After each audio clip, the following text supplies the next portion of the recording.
What's up guys, it's your boy the Millennial Health Coach, and today we're going to be talking about how to make a workout plan. You know, it's about to be summertime, you want to kind of get your workout game in, but you just don't know what to do. Let me help you out. We're going to go over it in 5 simple steps. So step number 1, have a goal in mind. So this means if you are wanting to lose fat, you know, gain some muscle, get stronger, you're going to have a goal before you can just make a workout plan. You're going to be making a workout plan for nothing if you don't have anything in mind to reach. The main thing I tell people to do to have a goal is, you know, let's say you want to get, you know, lose weight, right? You're like, oh, I want to lose weight, I want to lose 10 pounds. Well, I like to say this because, you know, I made that video last week about how it's not really that good to rely on the scale. You can check out right here. What I tell people to do is to take a picture.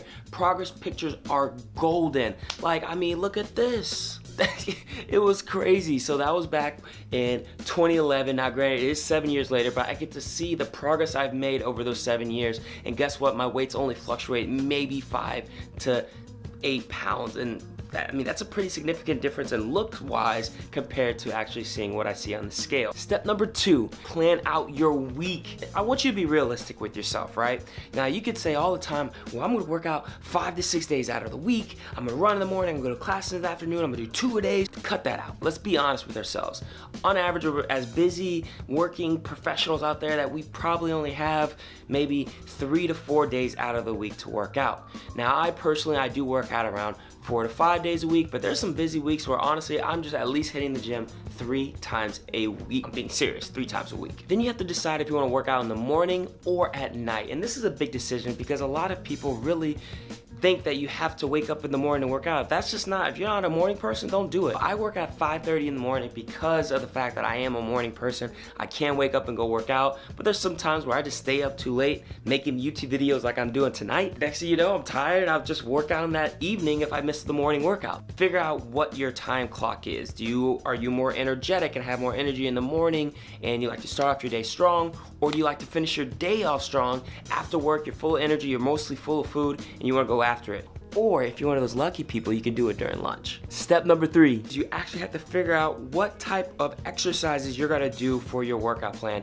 Now, I know different people have the different bro splits, like, you know, you're gonna do chest day, back day, arm day, leg day, shoulder day, pinky day, toe day, whatever, how many days that they're gonna be. They have a different day, different hour for a different workout. Or they might just do cardio every single day. Don't do that. You have to have variety, right? So my recommendation is to do at least 2 to 3 days of some type of weight or resistance training and then 2 days of cardio, so that puts you around 4 to 5 days of working out. The best thing to do is full body workouts. It's the best bang for your buck, and you can also just get a lot more done in a lot less time.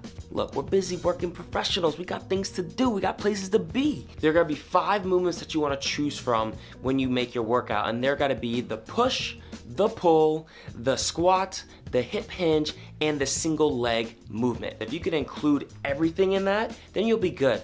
Now I'll give you a quick example of what this might look like. So for the push, you would have the push up or the shoulder press. For the pull, you would either have the row or a pull up.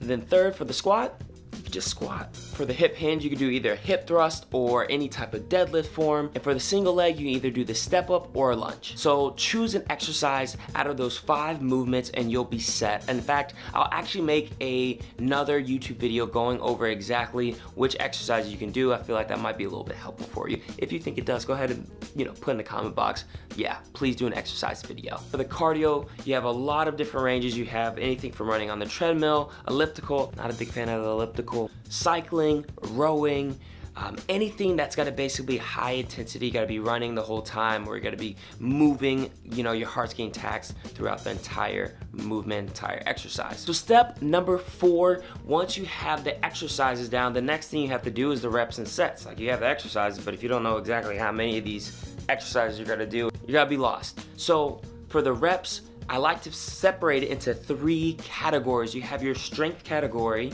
you have your muscle category, and then you have your endurance category. So, and just to give a little bit of background, strength, of course, is the amount of force that you're able to press out. And then for the muscle mass, and this is not being bulky, looking like the Hulk, none of that. Building muscle just means building that tone in those arms. That's exactly what it means. It's just building some muscle under that fat. And then the endurance is when you're trying to kind of keep up your endurance, or you want to kind of cut a little bit. You basically want to cut that fat, but just trim it down so you can see the muscle that you've been building underneath. So sometimes I like to tell people I go through all three, mostly between the muscle building and the endurance, because that kind of gives me that lean toned look. But sometimes I'll do some strength training, because in order to get mass, you do have to stretch your muscles out a little bit more. So for the strength category, you want to be sticking between 1 to 5 reps, right? And the reason being is because you'll be lifting a ton of weight, so you're gonna have to make sure that you're not doing too many reps of that so you don't get injured.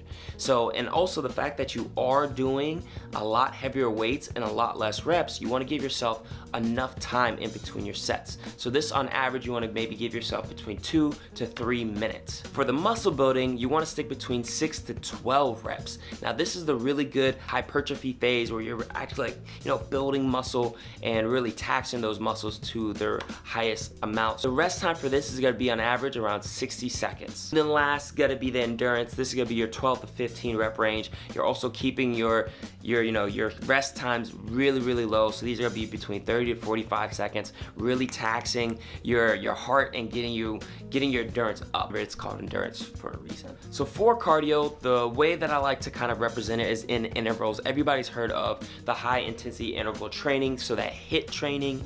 And it's a really good form because, again, we don't have that much time in the gym, we're busy, so you want to make sure you're getting the best bang for your buck. So what you got to do is you got to do 3 things. You can either do 1-to-3 ratio, 1-to-2 ratio, or 1-to-1 ratio. And let me break that down for you. So that means that basically you'll be going super high intensity, 100% for 1 minute, and then for 3 minutes you're going to be going at maybe like a 50 to 60%, or like a jog if you're on a treadmill. And then the same thing going down, 1 minute to 2 minutes, and then 1 minute to 1 minute. I sometimes get real aggressive and do like 30 seconds. You were talking about fat burning? That will get you fat burning real quick. All right, and number 5, the 5th step to creating your own workout plan is to track your workouts and adjust every 6 to 8 weeks. Now, the best thing that I like to use to track is an app called JE Fit. You can find it at the Apple Store or the Android Google Play Store. I've been literally using that thing since like 2011 when I was in high school, and I still look back at the old things what I've lifted, and it's great because you can see the history. You can put progress photos in there. It's actually also a community where you can get friends that you can meet. It is a very useful app for tracking your workouts. It gives you like little diagrams and shows you how to do the actual exercises, as well as text as well. It is awesome, definitely recommend. And also the second part of it is you also want to make sure that you're adjusting your workouts every 6 to 8 weeks, because your body does adjust to your workouts. That's why, like, when you're working out for like a whole month and a half, you're like, oh, I'm not seeing results anymore.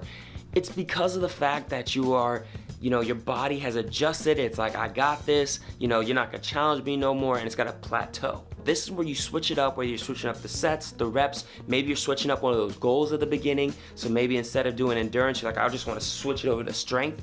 That's gonna just switch your body, and like, what? Your body's, what is going on?